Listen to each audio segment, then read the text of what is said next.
హత్యాయత్నాలతో BC ఉద్యమం ఆగుదని తీన్మార్ మల్లన్న అన్నారు. ఇలాంటి దాడులకు మల్లన్న భయపడనన్నారు. ఎమ్మెల్సీ కవిత తండ్రి అన్నపై ఉన్న కోపం మాపై చూపిస్తామంటే కుదరదన్నారు. ఒక ఎమ్మెల్సీ అయి ఉండి తోటి ఎమ్మెల్సీపై హత్యాయత్నం చేయడం దారుణమన్నారు. దాడికి సంబంధించి పోలీసులకు ఫిర్యాదు చేశామని చట్టపరంగా ముందుకు వెళ్తామన్నారు. కల్వకుంట్ల కవిత గారు ఈ రకమైనటువంటి హత్యా ప్రయత్నాలకు కూడా స్కెచ్లు వేస్తారన్న విషయం ఇయాలనే అర్థమైతా ఉంది. ఖచ్చితంగా తెలంగాణ రాష్ట్ర వ్యాప్తంగా బీసీలంతా ఎక్కడికక్కడ కల్వకుంట్ల కవిత దిష్టి బొమ్మలు తలగబెడతా ఉన్నారు. బీసీలను అనగదొక్కాలని చూస్తున్నటువంటి ఆమె పైన చర్యలు తీసుకోవాలని డిమాండ్ చేస్తా ఉన్నారు. మేము కూడా ఖచ్చితంగా కార్యాచరణ చేస్తాం. ఈ దాడులతోటో ఈ బెదిరింపులతోనో ఈ హత్యాయత్నాలతోటో బీసీ ఉద్యమం ఆగిపోతుందని మీరు భ్రమపడితే నేను చెప్తా ఉన్నా, మీరు రాసి పెట్టుకోరి. రాబోయే 3 సంవత్సరాల్లో మిమ్మల్ని రాజకీయంగా పాతాళానికి తొక్కే బాధ్యత మాది. బీసీలము అణగారిన వర్గాలము ఈ రాష్ట్రంలో అధికారంలోకి రావడానికి మా ప్రయత్నంలో ఇసుమంతా కూడా తగ్గదు. మరింత రెట్టించిన ఉత్సాహంతోనే ముందుకు పోతాం తప్ప ఈ దాడులకు తీన్మార్ మల్లన్న భయపడు. ఆ పైన హత్యాయత్నం చేసేటువంటి ప్రక్రియ కల్వకుంట్ల కవిత గారు ఆమె కుటుంబం అంతా ఈ కార్యక్రమానికి తెగబడిందంటే ఇక మీరా మేమా బీసీలమా తేల్చుకుంటాం. ఇవాళ తెలంగాణ రాష్ట్రం అంతా ఎస్ మేం పోరాడుతా ఉన్నాం. ఈ ప్రజలకు జరుగుతున్న అన్యాయాలు బయట పెడతా ఉన్నాం. మాకు రాగాల్సినటువంటి వాటా గురించి మాట్లాడుతా ఉన్నాం. ప్రభుత్వాన్ని నిలబిస్తా ఉన్నాం. ఈ ప్రభుత్వం మా సలహాలు స్వీకరిస్తా ఉంది. ఎక్కడైనా పొరపాట్లు జరిగితే సరి చేసుకుంటా ఉంది. ఈ ప్రభుత్వాన్ని మేం ప్రభుత్వంతో పోరాడుతా ఉంటే నీకేం బాధమ్మా? నీకు ఉనికి కావాలంటే మీ నాయన దగ్గర అడుక్కొచ్చుకో.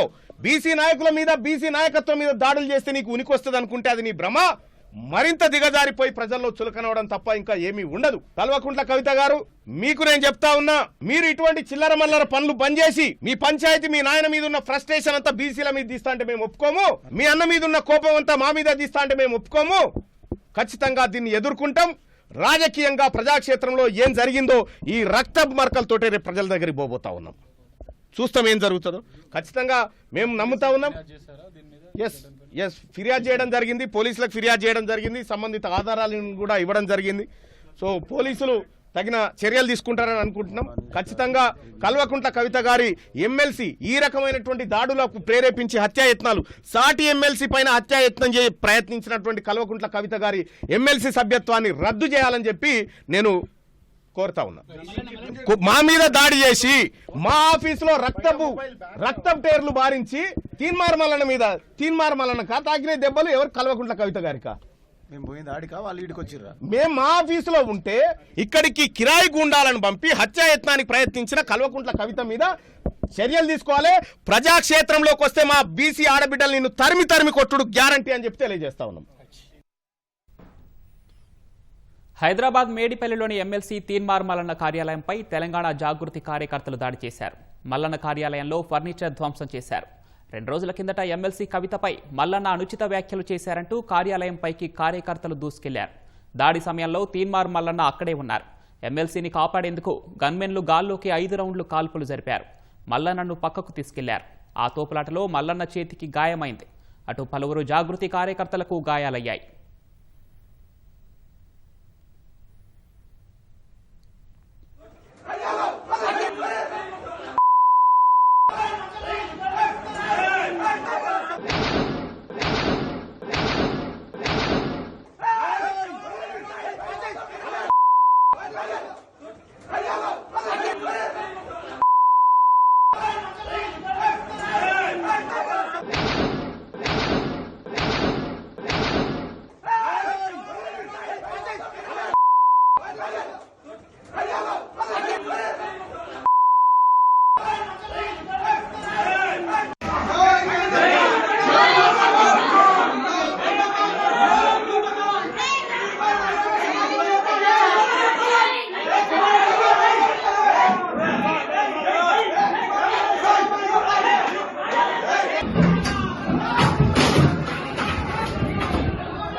ఫస్ట్ వచ్చింది ఆడు సార్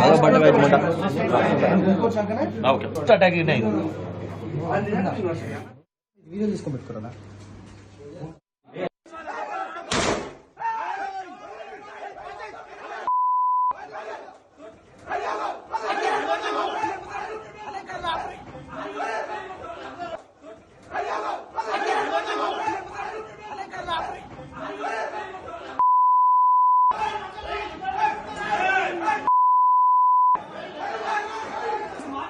ఏడవండి వన్ మినిట్